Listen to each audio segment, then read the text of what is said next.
चाचा तुस अंदर हस्पताल च आग लगी है? हाँ जी, जिले आग लग गया अंदर तो जिले हाल चाल पे है कि शोर हो नहीं क्यों मरीज मार गए उसको शोर है।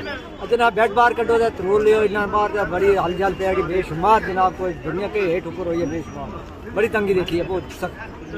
तम क्या एडमिट है अंदर अस्पताल? एडमिट में लत टूटी हुई है। अच्छा हड्डी को डॉक्टर को ले आंदा उसमें सब लोगों की बड़ी परेशानी हुई है और बड़ी मुसीबत गुजरी है बड़ी मारावरी के लिए आने पड़ी बड़ी ये हालात को कहते हैं और अक्सर रोज आने बहुत मुसीबत हुई है। तो हूँ तम के बाहर कटे अस्पताल के बाहर कटे हुआ के आसपास हमें यहाँ पर एडमिनिस्ट्रेशन से फ़ोन आया है कि यहाँ पर जीएमसी में आग लगी है।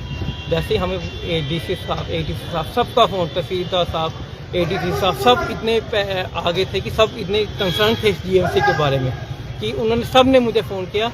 जैसे मुझे फ़ोन आया उसी सब ने पर्सनली मुझे फ़ोन किया कि यहाँ पर आग लगी है। तो आप देख सकते हैं कितना कंसर्न है एडमिनिस्ट्रेशन को इस जीएमसी के लिए।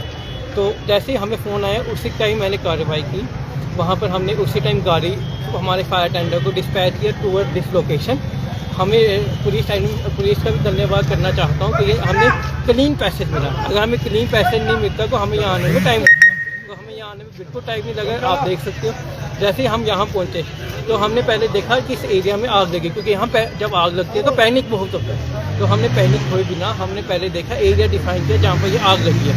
एरिया डिफाइन करने के बाद पहला हमारा मोटिव था कि हम जो एरिया है उधर ही आग लगे, उससे ज़्यादा कहीं और दूसरी एरिया में आग नहीं जाए। तो हमने अपना एरिया को कंस्ट्रेन किया। एरिया कंस्ट्रेन करने के बाद हमने उस एरिया को आग बुझाई। आग बुझाने से आपको पता स्मोक को आएगी।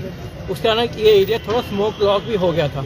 तो हमारा दूसरा मोटिव था कि हमने वहाँ के जितने पेशेंट जो ऊपर फंसे हुए हैं पहले उनको पैनिक नहीं होने देना। तो यहाँ पैनिक बहुत ज़्यादा हो जाता है तो यहाँ पर कोई अंत नहीं है पेशेंट का। आप भी जानते हो जीएमसी पूरा रजौरी पूंछ इवन भी रियासी के भी कुछ एरिया को कैटर करता है। सर हमने सुना कि कुछ पेशेंट भी स्मोक की वजह से जो है वो अंदर स्टक हो गए थे, उन्हें रेस्क्यू किया गया। हाँ, सारे पेशेंट जितने भी थे कोई थोड़े पैनिक हो गए थे, स्मोक के कारण थोड़े पैनिक हो गए थे।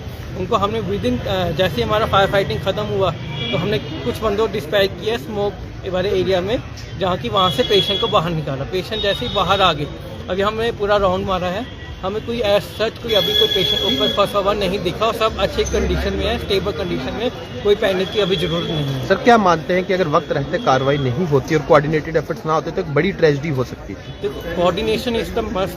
किसी भी चीज़ में कोऑर्डिनेशन नहीं होगी, अगर हमें टाइम से फ़ोन नहीं आएगा तो हम कैसे कार्रवाई। तो कोऑर्डिनेशन आप देख सकते हो, हमारे रिस्पेक्टिव डीसी साहब ने मुझे फ़ोन किया सुबह, तो आप उससे देख सकते हो कितनी कोऑर्डिनेशन है। एडीसी साहब ने फ़ोन किया, एडीसी साहब ने भी मुझे फ़ोन किया, तहसीलदार साहब ने मुझे फ़ोन किया, सबका मुझे इंडिविजुअली फ़ोन आया कि सब हमारे जीएमसी के लिए हमारी प्राइड है जीएमसी। तो जीएमसी के लिए इतने कंसर्न है सबके साथ कि सब ने मुझे फ़ोन किया और हमने कार्रवाई, आप स्कैनिंग जरूरत नहीं, आप खुद भी देख सकते हो कि कितनी।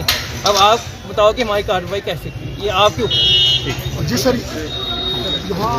एक मिनट पहले अपना नाम से स्टार्ट करना। जी सर, मैं हवलदार मकबूल हुसैन, हेडक्वार्टर ड्यूटी है मेरी सर। जॉइंट अपने असिस्टेंट डायरेक्टर कमांडर जोरी पुंछ को मैसेज मिला तो उन्होंने हमें कन्वे किया और हम विदिन 3 मिनट यहाँ हॉस्पिटल में पहुँचे।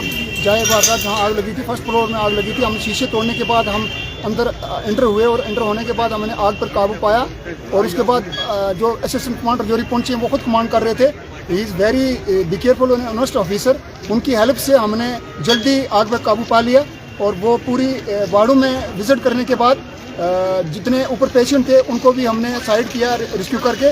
और उसके बाद अब पूरी तरह से आग जो है वो काबू में है और हालात जो हैं वो साजगार हैं। Thank you very much.